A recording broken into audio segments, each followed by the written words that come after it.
Imagine a cabin, but not just any cabin. A place that has its own private skate park, mountain bike trails, and backyard snowboard hill with a rope tow. A place that you dream about. Sounds too good to be true, right? We thought so too, until we saw these two idiots making it happen. This is Chris Grenier, professional snowboarder, X Games gold medalist, mediocre craftsman, and walking comedy show. And this is Alex Andrews, aka the Froth Puppy, a high-energy snowboarder, jack of all trades, and the ultimate hype man who's ready to tackle any impossible project. Together, they are transforming a simple cabin in the mountains of Utah into the ultimate off-the-grid action sports compound. Built on a budget, completely DIY, and all in the name of fun. This is the Cabin Report. The plan was always to build a skate park. We didn't know how big or how we were going to pay for it. We just knew we wanted to build a skate park. So we started digging. Moving earth. Shaping quarter pipes out of dirt. And we're welding them together so it's just one thing. Welding coping, and embarking on one of the most difficult but rewarding projects of our lives. Today we were working on the skate park and a rattlesnake poked out from under the cabin. Building a skate park is an all hands on deck situation. You learn a lot about yourself when you take on a project like this, and you definitely learn who your real friends are. There's no way we could have pulled this off without their help. We've been pouring concrete with the boys. Beautiful day. This is our fourth pour. This one's more like creative style. We're kind of doing some like quirky stuff. It's like building a sculpture. And at the end of the day, you stare and look at it, and it's probably the most gratifying thing I've ever built in my entire life. We're doing our last little pass with the mags, and then we're gonna come through and steel everything.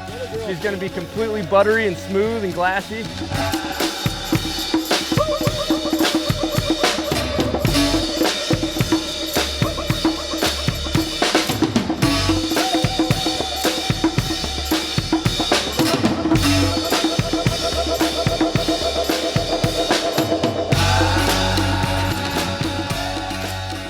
You know what? We do a lot of technical projects, we do a lot of awesome projects, but we don't do anything as technical or awesome as this.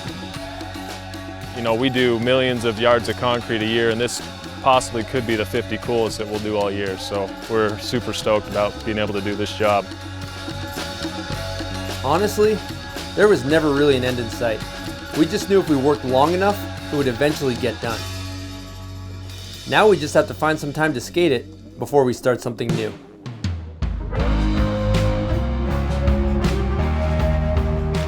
So as a kid, you know, I'm sure like a lot of us, like we all had like rinky-dinky rails and wooden ramps out in the driveway. I mean, it's always been a dream of mine, and I'm sure others, to have your own skate park.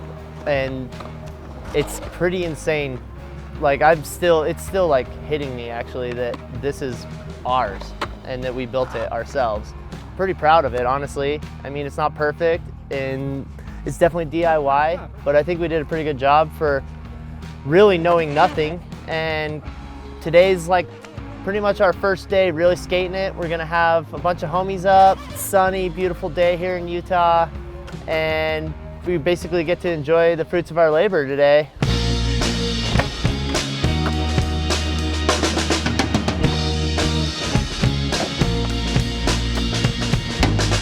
We are here at the cabin, breaking in the skate park. Gonna give you a little tour. So we're dropping in here, we got the boob. She's a beauty. Bump to ledge, roll into the little back bowl, little 5-0 skirper, into the punk wall, little back 50, pump the boob. Into my favorite section here, the bump to manual pad, which is very fun. Then you got your little back section here. I'm gonna come into the old 6 foot, see if I can still blunt. Hopefully I don't die. Oh, she works.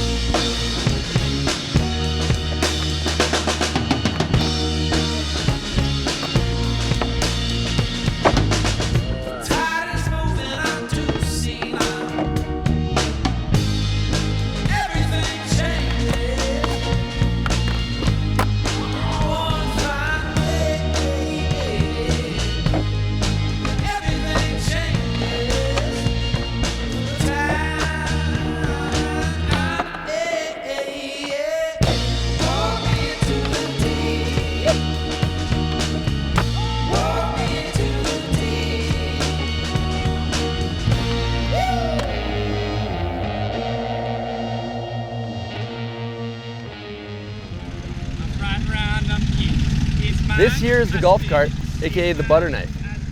We got this thing maybe 5 or 6 years ago, and just a standard issue golf cart. We started jumping it a little bit, and then quickly realized you can catch some airtime on this thing. And my good friend Simon welded some suspension onto it. And yeah, man, this thing has been through a lot.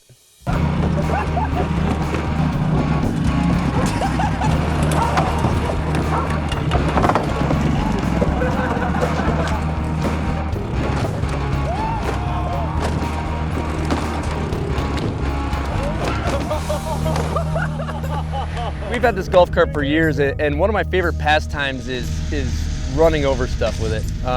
Really anything you can find. So we kind of just foraged through the side of the house, found some scrap wood, some old cornhole sets, and we're just gonna smash into them.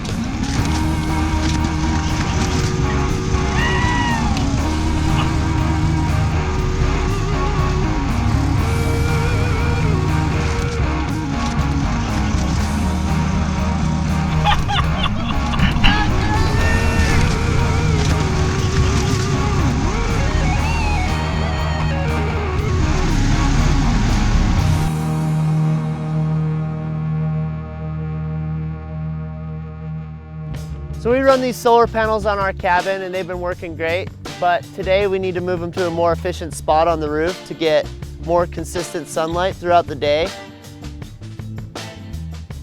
We don't have direct power or direct water here. Part of this whole deal was to live off the grid. We're stoked that we have some solar panels and a battery and they work great. I'm making sure AA doesn't take a digger here. Keep them safe. Do a little earthquake test. Earthquake test! I couldn't explain how the sun gives you power to give us light and electricity, but I like it. I'd like to thank all those really smart engineers who figured all that out for us. So I'm not much of a school guy myself. We work hard up here at the cabin, and the summer days, they can get really hot. Maybe one day we'll build a pool, but until then, we have an incredible swimming hole just down the road. Growing up, I didn't really jump off many cliffs. So when I'm up there on top of those 50-footers looking down at the water, that's not really my wheelhouse. That's not really where my people chill.